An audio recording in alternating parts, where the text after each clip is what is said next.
দুর্দিনে পড়লেই, বিপদে পড়লেই আল্লাহ আল্লাহ আমারে বাঁচান, আল্লাহ আমারে বাঁচান। কিন্তু বিপদ কেটে গেলেই আমরা আল্লাহর নাফরমানি শুরু করি। হাসিনার বিপদ চলে গেছে বলে কি নাফরমান হয়ে যাব? তাহলে আরেকটা জালেম আল্লাহ চাপায়া দিবেন। বাহারাল ফাসাদু ফিল বাররি ওয়াল বাহর বিমা কাসাবাত আইদিন নাস। জলে স্থলে যত ধরনের ফিতনা তোমরা দেখতে পাও, যত ধরনের সমস্যা তোমরা দেখতে পাও, শুনে রাখো সেগুলো তোমার আমার হাতের কামাই। কি? আমার আপনার হাতের কামাই। এই জালেম শাসকরা জালেম থাকতে পারতো না যদি আমরা নামাজি হইতাম, দিনদার হইতাম। এই জালেম শাসকরা থাকতে পারতো না আমরা যদি এই তন্ত্রমন্ত্র বাদ দিয়ে দাওয়া এবং জিহাদের পথে অবতরণ হতাম। দাওয়া এবং জিহাদের পথে যদি আমরা অবতীর্ণ হতাম, এই জালেমরা আমাদের উপরে চড়ি ঘুরাইতে পারতো না। কোন বুটের মাধ্যমে হাসিনারে ফেলতে পারছেন? পারেন নাই। শেষ পর্যন্ত বিপ্লব ঘটাইতে হয়েছে। এজন্য আল্লাহ বলেছেন, আইদু লাহুম মাসতাতাতুম মিন কুওয়া, তোমরা শক্তি অর্জন করো, শক্তি অর্জন করো, কুওয়াত অর্জন করো। আমির রিবাতিল খাইল তুরহিবুনা বিহি আদুওয়াল্লাহি ওয়া আদুওয়াকুম, আর তোমরা এমন শক্তি অর্জন করো যেন তোমাদের শত্রুরা এবং আল্লাহর শত্রুরা তোমাদেরকে দেখে ভয় পায়। সেখানে আমরা ভয় ধরায় দিতে হবে। এখন কাফের মুশরিকরা আমাদেরকে ভয় ধরায় দেয়। ভারত আমগরে ভয় দেখায়, আমেরিকা আমরা ভয় দেখায়। আমরা বলি আমরা মুমিন, আমরা ভয় পাই কাকে?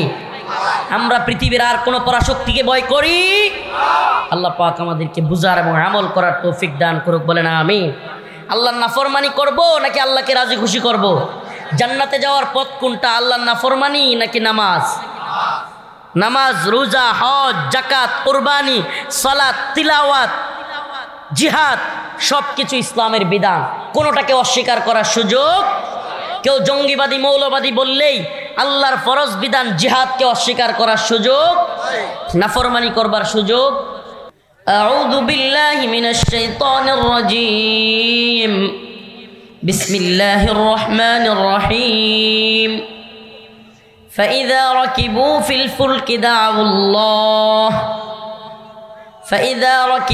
الفلك دعوا الله مخلصين له الدين فلما نجاهم إلى البر إذا هم يشركون صدق الله مولانا العظيم وصدق رسوله النبي الكريم ونحن على ذلك من الشاهدين والشاكرين والحمد لله رب العالمين।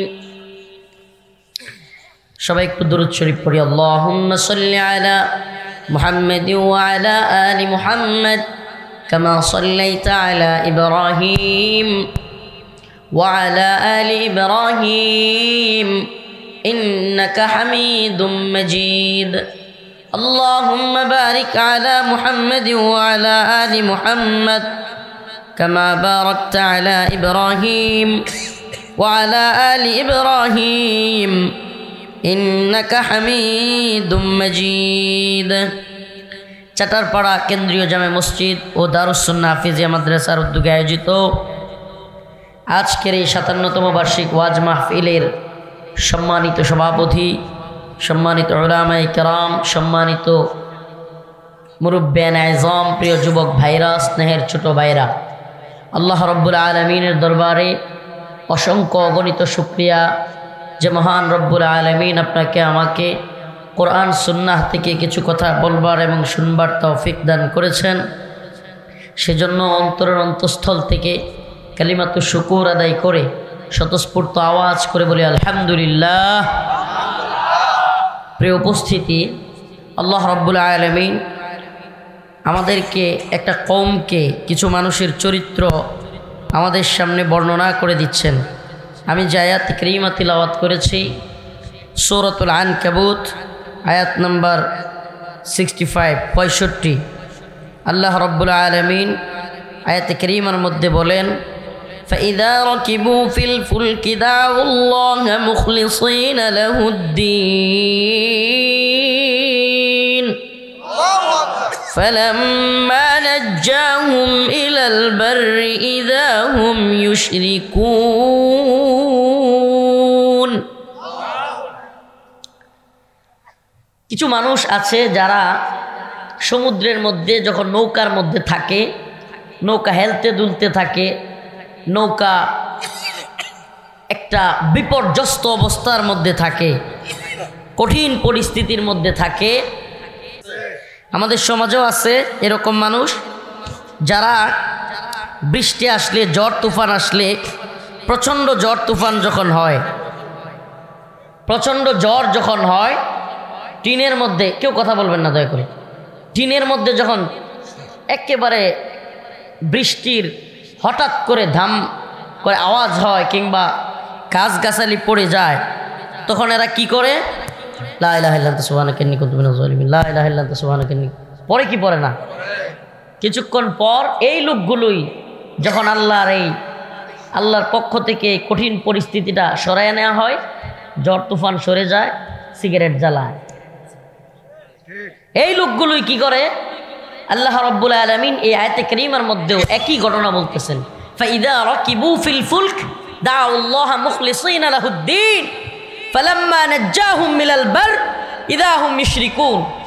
যখন তাদের উপর বালা মুসিবত আসে, যখন সমুদ্রের নৌকার মধ্যে তারা একটা ভয়াবহ পরিস্থিতির মধ্যে পড়ে, নৌকা হেলতে দুলতে থাকে, বড় ঝড় আসে, তুফান আসে, তখন মুখলিসিনা লাহুদ্দিন, তারা আল্লাহকে ডাকতে থাকে, চিল্লাচিল্লি করতে থাকে, আল্লাহ আপনি ছাড়া কেউ নাই। আমি আয়াতের শানে নজুল আপনাদের সামনে বর্ণনা করতেছি। হযরত ইকরামা রাদিয়াল্লাহু আনহু, আবু জাহেলের সন্তান, সুবহানাল্লাহ, আবু জাহেলের ছেলে সাহাবী, আবু জাহেলের ছেলে নবীর সাহাবী। কল্পনা করা যায়? পৃথিবীতে এমন কোনো ধর্ম নাই, এমন কোনো মতবাদ নাই যেটা আমাদেরকে ওই শিক্ষা দিতে পারে। সুবহানাল্লাহ। আমার আপনার বাবারে কেউ হত্যা করছে, কিংবা কারো অনুমতি নিয়ে বা কারো অর্ডারে আমার আপনার বাবারে মারছে, জীবনে কোনো সন্তান আমরা তার কাছে গিয়ে বায়াত নিমু? কখনো নিব? অসম্ভব। সুবহানাল্লাহ। অথচ আবু জাহেলকে হত্যা করেছে রসুলের নির্দেশে।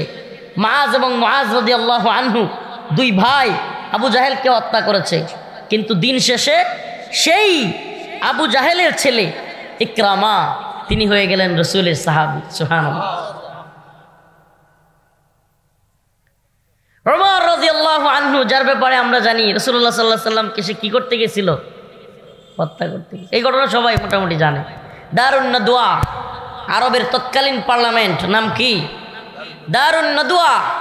আরবের তৎকালীন পার্লামেন্টে আবু জাহেল, উতবা, শাইবা, ওমর সবাই মিলে বৈঠকে বসছে। আবু জাহেল নেতা হিসেবে পুরস্কার ঘোষণা করছে যে যদি মুহাম্মদের কল্লা কেউ এনে দিতে পারে সাল্লাল্লাহু আলাইহি ওয়াসাল্লাম, তাকে 100 উট দেয়া হবে। কি দেয়া হবে? হযরত ওমর তখনও মুসলমান হন নাই, দাঁড়ায় গিয়েছিলেন উটের লোভে। যেই সাহাবায়ে কেরাম উটের লোভে, দুনিয়ার লালসায় কল্লা ফেলতে গেলেন, রসুলের ভালোবাসায়, রসুলের সুন্নতে নববীর আখলাক দেখে যেই লোক কল্লা আনতে গেছেন, নিজের কল্লাটা নিচু করে দিয়ে কালিমা পড়ে চলে আসছেন। সুবহানাল্লাহ। এটাই আখলাকে নববী। তো বলতেছিলাম, হযরত ইকরামা যখন শুনলো মক্কা বিজয় হয়ে গেছে, রাসূলুল্লাহ সাল্লাল্লাহু আলাইহি ওয়াসাল্লাম মক্কার দিকে আসতেছেন হাজার হাজার সাহাবায়ে কেরামকে নিয়ে। কোথায় আসতেছেন? কোন মক্কায়? যেই মক্কা থেকে রাসূলুল্লাহ সাল্লাল্লাহু আলাইহি ওয়াসাল্লাম সহ তার সাহাবায়ে কেরাম সহ অসংখ্য সাহাবীরা বাড়ি ঘর সব কিছু, জমি জামা সব ছেড়ে, আমাকে বলেন এই ঘটনাগুলো শুনলে না আমাদের কাছে গতানুগতিক লাগে, নর্মাল, এটা তো অনেক শুনছি। আচ্ছা, কখনো কি কল্পনা করছেন আপনার বাড়ি ঘর ছেড়ে যদি যেতে বলা হয়, আপনার বউ বাচ্চারা নিয়ে অন্য এলাকায় যেতে হবে, আপনি এখানে থাকতে পারবেন না, আপনার এলাকার যে কোনো নেতা মাতবর আপনাকে তাড়িয়ে দিচ্ছে? কল্পনা করা যায়? এটা কল্পনা করা যায়? তো সাহাবায়ে কেরাম রাসূলুল্লাহ সাল্লাল্লাহু আলাইহি সাল্লামের কথায় দ্বীনের জন্য মক্কা ত্যাগ করলেন। যাদের জ্বালায়, যাদের যন্ত্রণায় মক্কা থেকে মদিনায় চলে গেলেন, আজকে তারা বিজয়ী বেশে ফিরতেছেন। আমরা হইলে কি করতাম?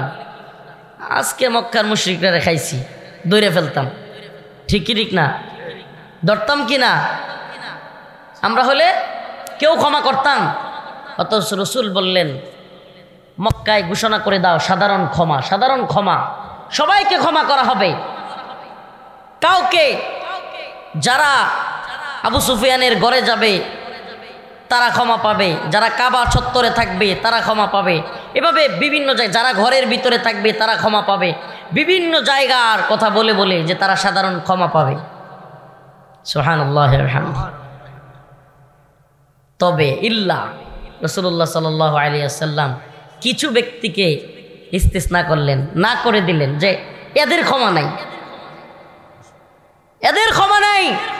এদের অপরাধ কি? আকায়ে নামদার তাজদার মদিনা সরদারে দো আলম মুহাম্মদ আরবি সাল্লাল্লাহু আলাইহি ওয়াসাল্লাম, উভয় জাহানে শান্তি এবং মুক্তি কামিয়াবির দূত, তাকে কষ্ট দিয়েছেন। রাসূলুল্লাহ সাল্লাল্লাহু আলাইহি ওয়াসাল্লামকে কটূক্তি করেছেন। রাসূলুল্লাহ সাল্লাল্লাহু আলাইহি ওয়াসাল্লামকে যারা ব্যঙ্গ বিদ্রুপ করেছে, রাসূলুল্লাহ সাল্লাল্লাহু আলাইহি ওয়াসাল্লামকে নিয়ে যারা কুৎসা রটিয়েছে, এই নেতামির দরকার নাই তো বাবা, যে যেমনে আছে এমনে থাকেন, অল্প সময় দিতে পারবো। আপনাদের এখানে আসার কথা ছিল মানে আধা ঘন্টা লাগবে বলছে, ইয়া থেকে ওই মেইন রোড থেকে এখানে আসতে লাগছে 1 ঘন্টা 10 মিনিট। রাস্তার যে অবস্থা, 3 ব্রিজে প্রাইভেট কার আটকে গেছে, আসে না। আমি ভাবছিলাম এই ঠান্ডার মধ্যে মোটর সাইকেলে নিয়ে যাইতে হয়। আল্লাহর রহমতে আস্তে আস্তে সবাই নাইমে হাইটে আসছি, এই ব্রিজগুলো পার হইতে অনেক কষ্ট হয়েছে। যাই হোক, আসতে পারছি, এতেই শুক্রিয়া। আপনাদের এলাকার একজন মনে হয় আফ্রিকা প্রবাসী, ছেলেটার নাম জানি না, হাসান, আল্লাহ পাক তাকে কবুল করুক, বলে না আমিন। এই হাসান কত যে যোগাযোগ করেছে, তার নাকি বাবা মারা গিয়েছে, আল্লাহ তার বাবার কবরকে জান্নাতের বাগান বানায় দিক। আরো জোরে বলে না আমিন। তো যে কথা বলতেছিলাম, রাসূলুল্লাহ সাল্লাল্লাহু আলাইহি ওয়াসাল্লাম কিছু লোককে ক্ষমার অযোগ্য বলে ঘোষণা করলেন, ক্ষমার অযোগ্য, যে এরা ক্ষমা পাবে না। এরা কারা? যারা রাসূলুল্লাহ সাল্লাল্লাহু আলাইহি ওয়াসাল্লামকে নিয়ে কটূক্তি করেছে, ব্যঙ্গ করেছে, কুৎসা রটিয়েছে। এমনও ছিল যারা বারাটিয়া মহিলা রেখে রসুলের বিরুদ্ধে কবিতা আবৃত্তি করাতো, নাউজুবিল্লাহ, কবিতা আবৃত্তি করাতো। যারা সাধারণ ক্ষমার মধ্যে পড়ে নাই, এরা ক্ষমার অযোগ্য। ইসলামী শরিয়ায় একটা অপরাধ রয়েছে, যে অপরাধের কোনো ক্ষমা নেই, কোনো পররাষ্ট্রনীতি চলবে না, কোনো ধরনের স্বজন প্রীতি উদারতা চলবে না। বহির্বিশ্ব কি বলল সেটাও বুঝার টাইম নেই। ইসলামী শরিয়ার সমস্ত ইমামগণ এক্ষেত্রে একমত। জেনারেটর স্টার্ট হচ্ছে,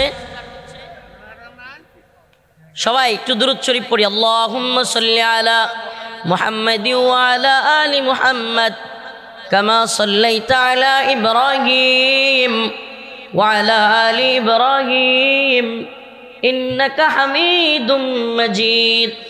اللهم بارك على محمد وعلى آل محمد كما باركت على إبراهيم وعلى آل إبراهيم إنك حميد مجيد। ইসলামী শরিয়া সমস্ত ইমামগণ এ ব্যাপারে একমত যে যদি কেউ রাসূলুল্লাহ সাল্লাল্লাহু আলাইহি ওয়াসাল্লামকে কটূক্তি করে, গালমন্দ করে, তার শাস্তি ওয়াজিবুল কতল, মৃত্যুদণ্ড। তার শাস্তি কি? তার শাস্তি কি? সমস্ত ইমামগণ একমত। রাসূল বলেছেন, মান সাব্বা নবিয়ান ফাকতুলু, যে রাসূলকে গালি দিবে তার শাস্তি হলো মৃত্যুদণ্ড, এছাড়া আর কোনো ধরনের জবাব তার বিরুদ্ধে নাই, একটাই শাস্তি। ইমামগণ একমত। কাব বিন আশরাফ 2টা মহিলা রাইখা রাসূলরে নিয়ে কটূক্তি করত। কি করত? কটূক্তি করত। রাসূলরে নিয়ে গালাগাল দিয়া কবিতা লিখত, আবার এগুলো মহিলাদেরকে দিয়া, ভাড়াটিয়া মহিলাদেরকে দিয়ে আবৃত্তি করাইতো। আল্লাহ রসুল বললেন সকল সাহাবাই কেরামকে ডাইকে, হে আমার সাহাবারা, তোমাদের মধ্যে কে আছো কাব বিন আশরাফকে হত্যা করবা? আল্লাহ নবীর এক যুবক সাহাবী দাঁড়ায় গেলেন, মুহাম্মদ বিন মাসলামা, বললেন, ইয়া রাসূলুল্লাহ আতুহিব্বু আন তাকতুলাহু, আপনি কি পছন্দ করেন আমি তাকে হত্যা করি? রাসূল বললেন, হ্যাঁ আমি পছন্দ করি। রাসূলুল্লাহ সাল্লাল্লাহু আলাইহি ওয়াসাল্লাম তখন বললেন, আমি চাই তুমি তাকে হত্যা করো। তখন মুহাম্মদ বিন মাসলামা বললেন, তাহলে আমাকে অনুমতি দেন, আমি তার সাথে কিছু কথা বলতে চাই। মুহাম্মদ বিন মাসলামা বললেন, আমি তার সাথে কিছু গল্প করতে চাই। গল্প কি? গল্প, গল্প মানে হলো গাল গল্প, মানায় আসি না গপ্পা কথা কইয়া তার সাথে একটু খাতির লাগামু, খাতির, তারে সাইজ করার জন্য। কেন? সে রসুলকে নিয়ে কটূক্তি করে। তো উনি গেলেন, মুহাম্মদ বিন মাসলামা গিয়ে কাব বিন আশরাফের কাছে বললেন, আরে কাব, তুমি ঠিকই বলছিলা, মুহাম্মদের যন্ত্রণায় সাল্লাল্লাহু আলাইহি সাল্লাম, খুব বিপদে আছি, জাকাত দেয়া লাগে, এটা করা লাগে, ওইটা করা লাগে, খুব বিপদে আছি। কে, আমি আগেই কইছিলাম না, এখন দেখছো তো। কাব বিন আশরাফ খুব খুশি হয়ে গেছে। কাব বিন আশরাফ হাদিসের কিতাবে আসছে, এত মোটা তাজা, এমন মোটা বটকা ছিল যে অনেক উঁচা লম্বা, অনেক 4-5 জন লোকও তারা শোয়ানোর মতো পরিস্থিতি ছিল না। কাব বিন আশরাফের শরীর এত মোটা ছিল। তো তারা কিভাবে সাইজ করবে, রসুলের আদেশে চলে আসছে, তার সাথে খাতির লাগাইছে। এবার কাব বিন আশরাফের কাছে দাঁড় চাইলো, দাঁড়, কর্জা। আমরা তো কর্জা দিতে চাই না, কর্জা দেওয়া উচিত। কর্জার রাস্তা বন্ধ হয়ে গেছে বলে, কর্জে হাসানার রাস্তা বন্ধ হয়ে গেছে বলেই আমাদের সমাজে সুদের ব্যবস্থা চালু হয়ে গেছে, সুদের ব্যবস্থার প্রচলন চালু হয়ে গেছে। একজন আর একজনের বিপদে যদি কর্জা দিতাম, আপনি কর্জা চাইবেন, বলবে নাই, কিন্তু সুদ চান, ঘর থেকে টেকে বার করে দিবে টাকা। কর্জা হাসানা দিতে চায় না। এটার আরেকটা কারণও আছে। কর্জা হাসানা নিবে 1 মাসের জন্য, 3 মাস পরে কয় তোর টাকা আনছি দিকে কি তুই ভর্তি দিন চাইবে নাকি? টাকা পাবে সে ব্যক্তির টাকা তোমার সময় মতো দিয়ে দেওয়া। সুবহানাল্লাহি ওয়া বিহামদিহি। ইতিহাস তো একদিক থেকে অন্যদিকে চলে যাবে। রাসূলুল্লাহ সাল্লাল্লাহু আলাইহি সাল্লামের কাছে এক ইহুদি টাকা পাইতো বা কিছু জিনিসপত্র পাইতো। রাসূল সাল্লাল্লাহু আলাইহি সাল্লাম যখন সময় দিছেন, সময়ের পূর্বেই সে গিয়া চাওয়া শুরু করছে। রাসূলুল্লাহ সাল্লাল্লাহু আলাইহি সাল্লামের পিছন থেকে দৌড়ে ফেলছে, নাউজুবিল্লাহ। ওমর রাদিয়াল্লাহু আনহু খেপে গিয়া বললেন, ইয়া রাসূলুল্লাহ, আমাকে অনুমতি দেন, এই বদমাশকে এখনই কল্লা আলাদা করে দেই। রাসূলুল্লাহ সাল্লাল্লাহু আলাইহি সাল্লাম অনুমতি দেন নাই। এখন অনুমতি যেহেতু পান নাই, কি করবেন? এখন ওইটা যেটা আছে, ইহুদির বাচ্চা রসুলরে ধরছে, টাকা চায়, এটা সামনে গিয়ে এমন করেন। বাপটা বুঝতেছেন তো?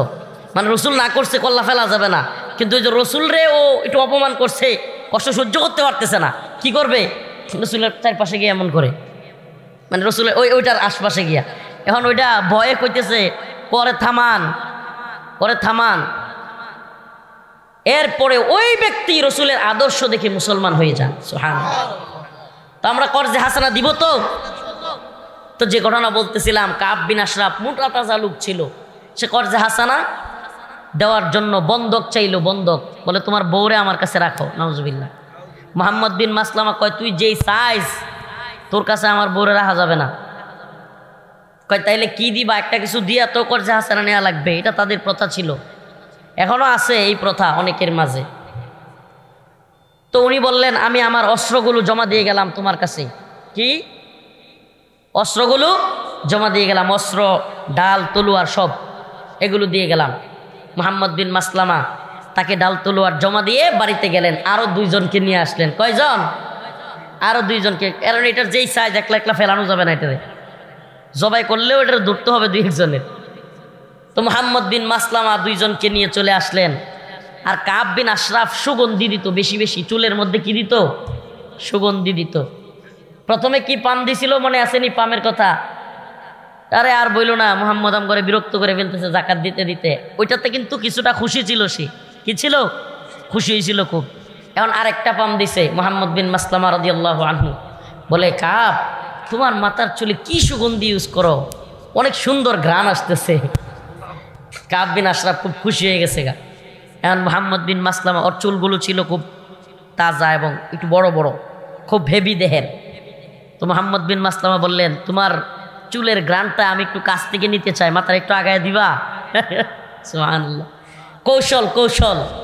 যেমনি কাব বিন আশরাফের কল্লা আগায় দিছে, মুহাম্মদ বিন মাসলামা কল্লাটা এমনি ধৈর্যা চাপ দিয়া পাশের 2টারে কয়, দেখো আল্লাহর নাম লইয়া।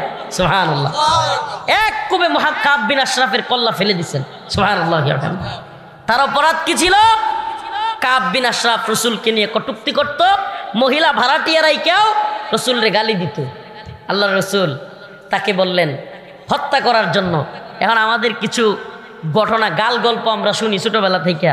রসুল এক গালে মারলে আরেক গাল পাইতে দিতেন। কই পাইছেন এগুলো? এই সন্ন্যাসী মার্কা আর এই কি বলে গান্ডিগিরি ইসলামে নাই। ইসলামে দিনের জন্য মায়ের খাওয়া যাবে, কিন্তু কাফের মুশরিকের হাতে না। দিনের জন্য প্রয়োজনে মারতে হবে, প্রয়োজনে মরতে হবে। প্রিয় হাজিরিন, তো যে কথা বলতেছিলাম আপনাদেরকে শানে নুজুলটা বলার ইচ্ছা ছিল যে ওই যে মক্কা বিজয়ের পরে সাধারণ ক্ষমা ঘোষণা করলেন, এই ক্ষমা ঘোষণার পরেও কিছু কিছু লোক যারা বড় বড় অপরাধ করছিল ভয়ে এরা বাড়িঘর ছেড়ে দিছে। আওয়ামী লীগের সব লোকের কি মানুষ ধরে ধরে মেরে ফেলছে, কিন্তু কচুরি বাটপার ফলাইছে না, কথা কয় না, পালাইছে কি না? হ্যাঁ, কি চিন্তায় আছে আমি যে এই খারাপ কাম করছি আমার মানুষ ছাড়বনি, এই চিন্তায় কি করছে, পালাইয়া গেছে। কিন্তু বাস্তবে কি এরা যেগুলো বলতো যে সব মানুষের মাইরা ফেলবে, আওয়ামী লীগ ক্ষমতাতে গেলে 1 লক্ষ লাশ পড়বে, কিছু হয়েছে? সত্যি কথা কইন, ওরকম কিছু হয়েছে? আলহামদুলিল্লাহ, আলহামদুলিল্লাহ। এটা আওয়ামী লীগের শুকরিয়া আদায় করা উচিত যে দেশের জনগণ এদেরকে পিডাইয়া মারে নাই। কিন্তু এগুলোর ভিতরে এখনো পর্যন্ত কোনো অনুশোচনা নাই, অনুশোচনা নাই। এত এত খারাপ কাজেরও কোনো কি নাই, অনুশোচনা নাই। আল্লাহ এদেরকে হেদায়েত দান করুক, বলে না আমিন। হেদায়েত না থাকলে পুরা কওমটাকে ধ্বংস করে দিই। তো বলতেছিলাম সাধারণ ক্ষমা ঘোষণা করার পরেও আবু জাহেলের ছেলে ইকরামা পালাইছে, ইথিওপিয়া চলে যাবে। কোথায়? সে জাহাজের মধ্যে উঠছে, ইথিওপিয়া চলে যাবে। কেন? আবু জাহেলকে যেদিন হত্যা করা হয়, মুআজ এবং মুআজ রাদিয়াল্লাহু আনহু আবু জাহেলকে হত্যা করেন। আমি ওই ঘটনার দিকে যাচ্ছি না। মুআজ রাদিয়াল্লাহু আনহু যখন আবু জাহেলকে পাকড়াও করে ধরে ফেলেন, তখন ইকরামা আয়েশা ওনার হাতের মধ্যে খুব মারে, মানে বাপেরে মারতেছে দেখিয়া এর মায়া লাগছে। আবু জাহেলের ছেলে নাম কি? ইকরামা। সে আয়েশা খুব মারছে। তো মুআজ রাদিয়াল্লাহু আনহুর হাতটা এখান থেকে ঝুলে চামড়া সবটা কেটে গেছে, কাইটা এভাবে পড়ে গেছে। এই আল্লাহর বান্দা সাহাবী এক হাতে যুদ্ধ করতেছেন, সুবহানাল্লাহ, এক হাতে শত্রুদের বিরুদ্ধে। কিন্তু এই যে হাত ঝুলে রয়েছে, কষ্ট হইতেছে, হঠাৎ করে আল্লাহর বান্দা এই হাতটারে পায়ের নিচে দাবায়া হেঁচকা টান দিয়ে ছিঁড়ে ফেলছে। শুধু ছিঁড়েন নাই, সাহাবী মুআজ রাদিয়াল্লাহু আনহু হাতকে আরেক হাতে ধইরা কাফেরদের দিকে ছুঁইরা মাইরা বলেন, ও কাফেরের দল, আমার হাত চলে গেছে দুঃখ নাই, কল্লা চলে যাবে তাতেও দুঃখ নাই, কিন্তু আমার রসুলের গায়ে একটা টুকা দিতেও তোদেরকে দিব না। সুবহানাল্লাহ, আলহামদুলিল্লাহ। রসুলকে সাহাবায়ে কেরাম কত ভালোবাসতেন, কত ভালোবাসতেন। সুবহানাল্লাহ, আলহামদুলিল্লাহ।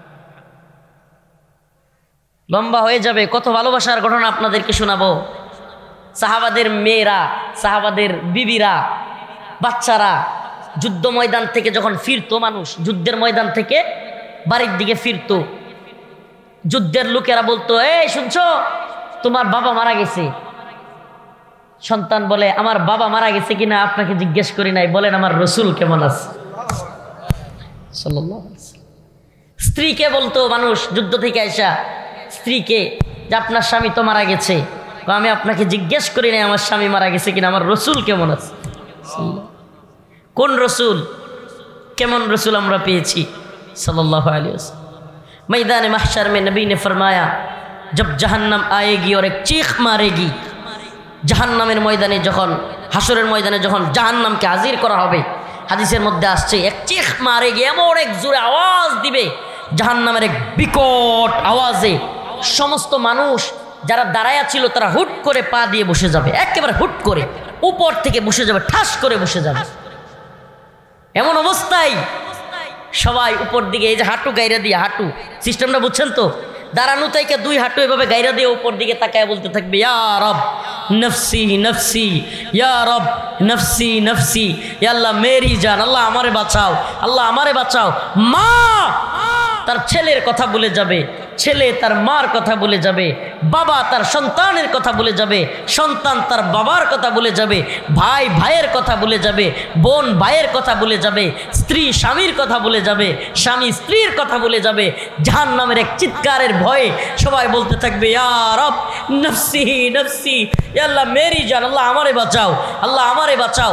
ও ভাই, শুধু টাঙ্গাইলের মুসলমান কিংবা বাংলাদেশের মুসলমান নয়, শুধুমাত্র সাধারণ মানুষ নয়, ওলি আউলিয়া আউলিয়া গাউস কুতুব পীর মাশায়েখ বক্তা মুফতি শাইখুল হাদিস সব বলতে থাকবে ইয়া রব নফসি নফসি, জাহান্নামের চিৎকারের ভয়ে। আরে আজকে তোমাদের সামনে যারা দাম্ভিকতা নিয়ে বলে আরে দুনিয়ায় খেলতামাশা করি না, জাহান্নামে যেমন চাই তা হোক, নাউজুবিল্লাহ, এই লোক এখন বুঝবে না জাহান্নামের শাস্তি কত ভয়াবহ। যখন জাহান্নাম হাজির হবে চিৎকার করতে থাকবে সবাই ইয়া রব নফসি নফসি, আল্লাহ আমারে বাঁচাও আমারে বাঁচাও। ও ভাই, শুধু সাধারণ মানুষ নয়, ওলি আউলিয়া গাউস কুতুব নয়, তাবেঈ সাহাবী সমস্ত সাহাবায়ে কেরাম আবু বকর ওমর উসমান আলী রাদিয়াল্লাহু আনহু সহ সকল সাহাবায়ে কেরাম বলবে ইয়া রব নফসি নফসি। শুধু সাহাবী নয়, নবীরা পর্যন্ত, আম্বিয়া আলাইহিস সালাম পর্যন্ত বলতে থাকবে। আদম আলাইহিস সালাম নফসি নফসি, নূহ আলাইহিস সালাম নফসি নফসি, ইব্রাহিম আলাইহিস সালাম নফসি নফসি, মুসা ঈসা দাউদ শীশ লোত ইসহাক ইলিয়াস ইউনুস সকল আম্বিয়া আলাইহিস সালাম বলতে থাকবে ইয়া রব নফসি নফসি নফসি, আল্লাহ আমারে বাঁচাও আমারে বাঁচাও। ঈসা আলাইহিস সালাম বলবে আমার মা মারিয়ামের দরকার নাই, আল্লাহ আমারে বাঁচাও। মা মারিয়াম আলাইহিস সালাম বলবে আমার পুত্র ঈসার দরকার নাই, আল্লাহ আমারে বাঁচাও। হঠাৎ করে হাসরের ময়দানের একটা কোণ থেকে আওয়াজ আসবে ইয়া রব উম্মতি উম্মতি, ইয়া রব উম্মতি উম্মতি। সবাই পেরেশান, হাই হাই এ কোন লোক? সমস্ত নবীরা পর্যন্ত নাফসি নাফসি বলতেছে, এ কে যে নিজের কথা বাদ দিয়ে উম্মতের কথা বলে? সবাই তাকায় দেখবে এ তো মুহাম্মদ আরবি সাল্লাল্লাহু আলাইহি ওয়াসাল্লাম, এ তো মুহাম্মদ আরবি সাল্লাল্লাহু আলাইহি ওয়াসাল্লাম। উম্মতি উম্মতি, ইয়া আল্লাহ আমার উম্মতকে না নিয়ে আমি জান্নাতে যাব না। আমার রাসূল যখন এই কথা বলবে কাঁদতে থাকবে, আল্লাহ পাক বলবেন হে আমার প্রিয় হাবিব আপনি মাথা উঠান, আপনার উম্মতের যারা কিনা আপনার কথা শুনেছে, ন্যূনতম কথা শুনেছে, আমি তাদেরকেও জান্নাত দিব। সেই নবী তাকে যদি কেউ গালি দেয়, তোমার স্বরাষ্ট্রনীতি, তোমার পররাষ্ট্রনীতি, তোমার বহির্বিশ্ব, তোমার রাজনীতিকে আমি পায়ে লাথি মারি, আমার রাসূলকে গালি দিলে তার শাস্তি মৃত্যুদণ্ড দিতেই হবে। মান সাব্বা নাবিয়ান ফাকতুলু, রাসূলকে গালি দিবে আর তার কল্লা মাথায় থাকবে, দুটো একসাথে হতে পারে না। আমার রাসূলকে গালি দিলে তাকে মৃত্যুদণ্ড।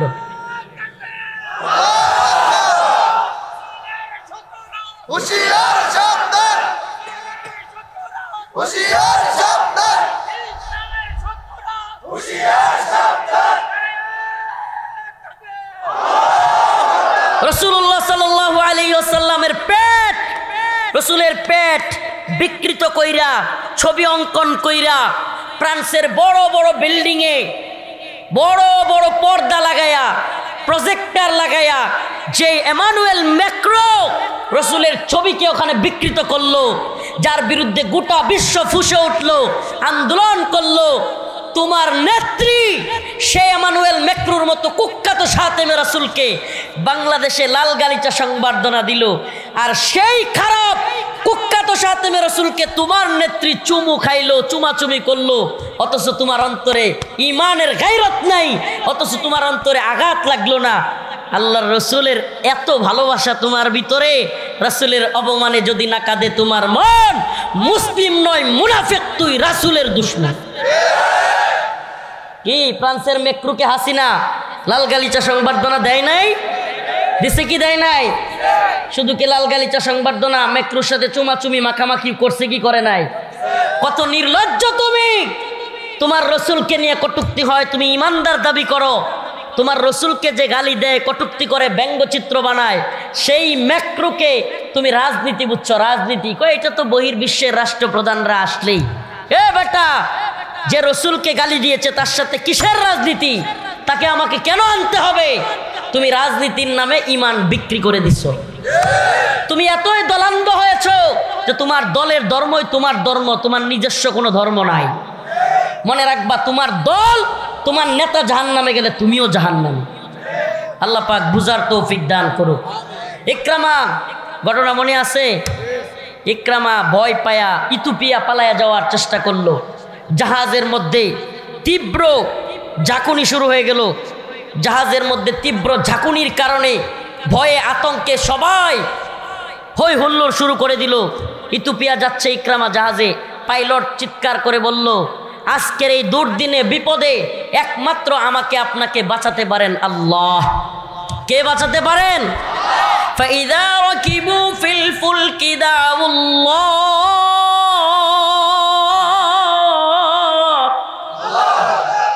ফাইদা রাকিবু ফিল ফুলকি দাউল্লাহ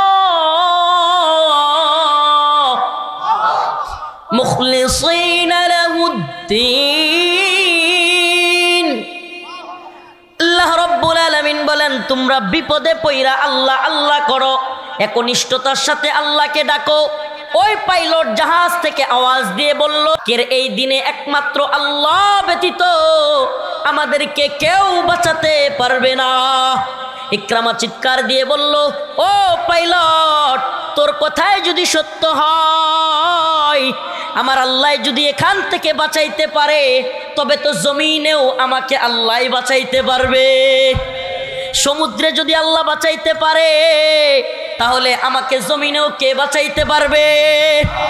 আবু জাহেলের ছেলে ইকরামা চিৎকার দিয়ে আওয়াজ করে বলে, যে আল্লাহ আমাকে জাহাজ থেকেও বাঁচাইতে পারে, জমিন থেকেও বাঁচাইতে পারে, আমি ইকরামা কথা দিলাম, আজকে এখান থেকে যদি বেঁচে ফিরি, আমি আগামীকালকেই মুহাম্মদের হাতে হাত রেখে কালিমা পড়ে ফেলবো।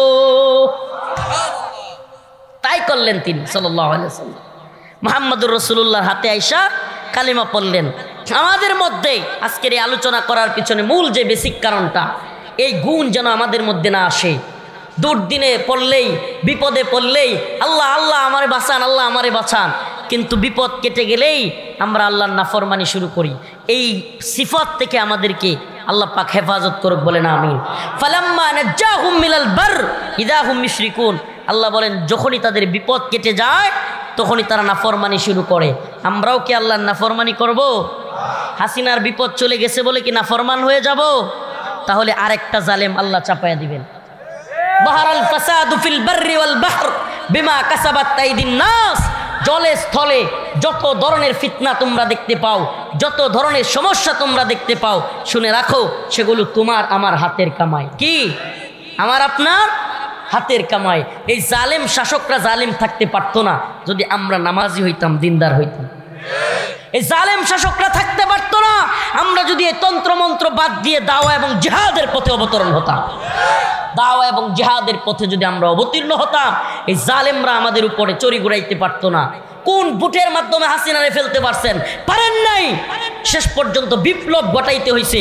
এজন্য আল্লাহ বলেছেন, আইদু লাহুম মাসতাতাতুম মিন কুওয়া, তোমরা শক্তি অর্জন করো, শক্তি অর্জন করো, কুওয়াত অর্জন করো। আমির রিবাতিল খাইল তুরহিবুনা বিহি আদুওয়াল্লাহি ওয়া আদুওয়াকুম।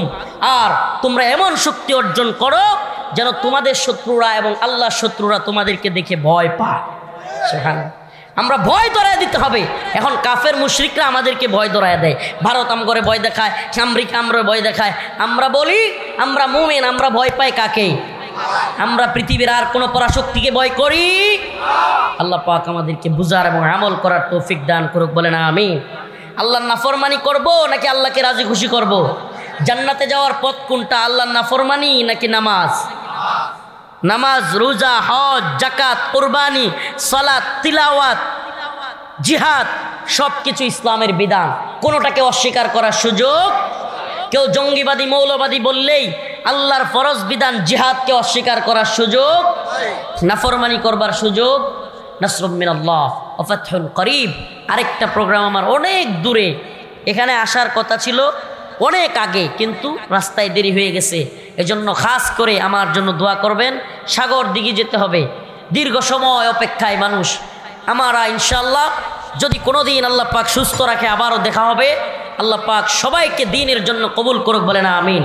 ওয়া আখিরু দাওয়ানা আনিল হামদুলিল্লাহি রাব্বিল আলামিন। আসসালামু আলাইকুম।